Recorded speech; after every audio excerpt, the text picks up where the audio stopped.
same time clip. All right, I'm ready.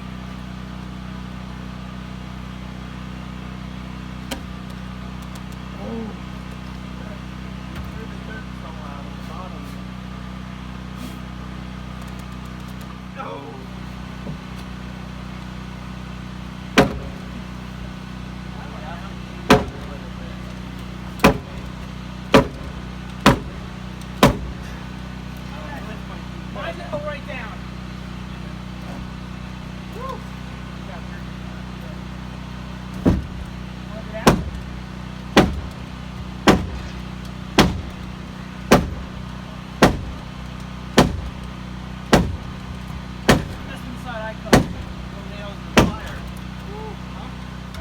Hey everybody, welcome back to the property. So I apologize for the lack of uploads over the past 2 weeks, but it's been the whitetail deer season for rifle here in Pennsylvania. So any free opportunity I've had, I've been up in the tree stand. And that's something I chose not to film. It's something that I grew up doing with my dad and my grandfathers. Something that to me, even if we don't harvest a deer, is just relaxing. I enjoy being outside, being in the stand, watching all the other animals. And it just gives me time to kind of reflect and think about what I'm doing here on the property and some things that I want to continue to do, improvements I want to make, things like that. But there has been some progress on the house, so I'm going to show you that here in a second. They got the subfloor all on this past week, started framing, and got some of the posts and beams in. Like I said, I'll explain that all in a second. But this is where we're at right now. Today's Sunday. They're going to be back tomorrow, although the weather doesn't look great this week. Tomorrow's Monday. They're calling for rain in the morning and then 1 to 3 inches of snow in the afternoon. And then on Wednesday, as of right now, into Thursday, they're calling for over 1 foot of snow, about 1.5 feet of snow. So we'll have to see what happens. I, for one, enjoy the snow, but I was kind of hoping it would hold off until a little bit later in the year, just because it'll slow progress a little bit. But let me take you inside, and I'll just kind of give you, not necessarily a walkthrough, but just a rough idea of what we're doing, sizing of a few different things, and show you some of the timbers. So my wife and I did the house design entirely by ourselves. Now, of course, we had an architect draw everything up, made sure that everything made sense, and they did make a couple minor suggestions. But like I said, we drew everything up ourselves. I'm standing right now where the front door is going to be. The house is going to be very simple. As you can see, rectangular shape, 40 feet across and 30 feet deep. Pennsylvania style farmhouse. In front of where I'm standing right now is going to be a front porch that's going to go the full length of the house, and it's going to be 8 feet deep. So as you can see from the outside, the house is stick framed. We originally had the plans drawn to be a timber frame home. But when we got down to doing all the pricing and everything, we found that we could save about $85,000 by doing a stick frame home, but still have some of the timber elements here, design features, what have you. Now this part of the timber frame here in the back of the house, that is all structural. So it's all white pine, an 8x12 there in the middle and 8x8s on the sides. And then this beam here runs the whole span, and then the same thing in the back.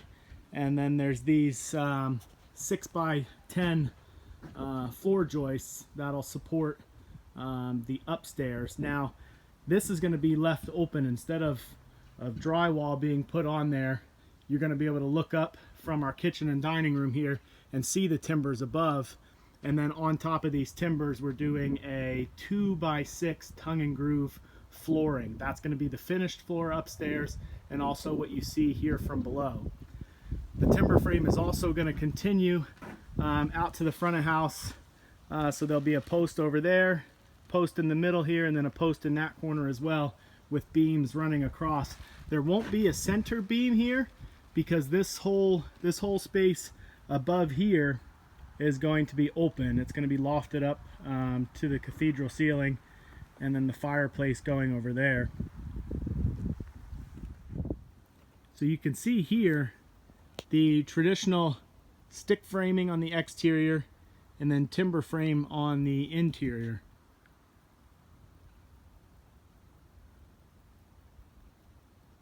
And that's a big part of what's keeping the cost down, is doing the traditional stick frame on the outside and then the timber frame on the inside. The whole second floor above this section 2 is also going to be timber framed, along with the roof system.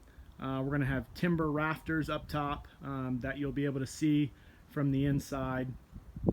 So essentially this whole half of the house, it's actually a little bit more than half, probably 60 or 65% of the house is going to be timber frame.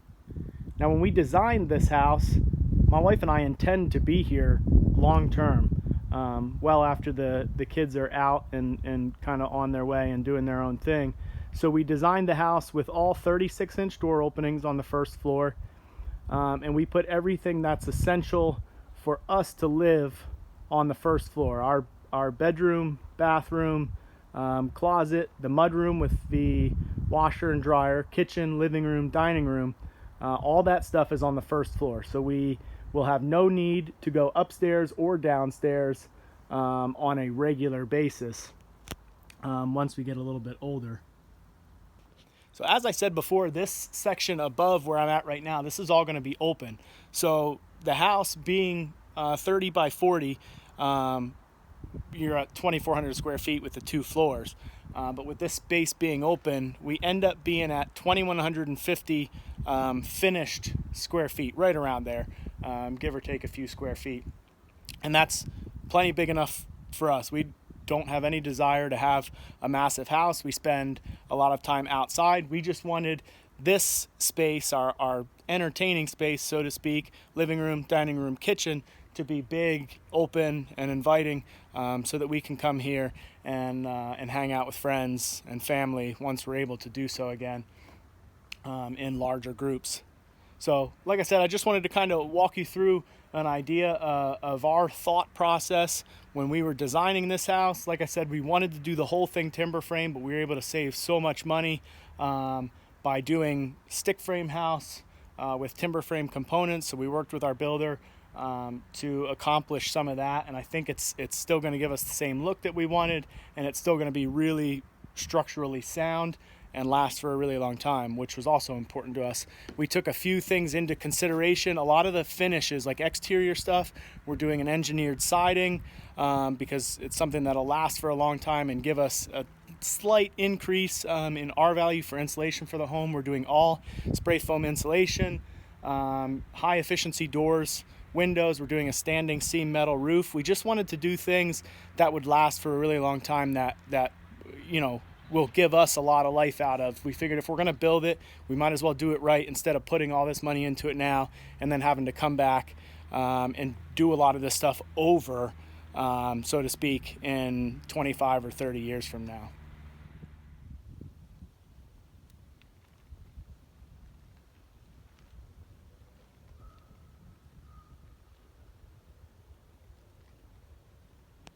So just wanted to give you one more quick overview. This is from the front of the house. This is where the porch is going to be. So behind me, my left, your right, I believe they're going to finish framing that tomorrow and then start on the second floor. But like I said, the weather's not looking great for this week, so we'll see how it goes. But if they are here this week, I'll be down here a few days at the very least, so I'll try to get some footage of them working and maybe explain a little bit more of what's going on in the building process and why we decided to do some things the way that we did. But I appreciate you watching today, and we'll see you on the next one.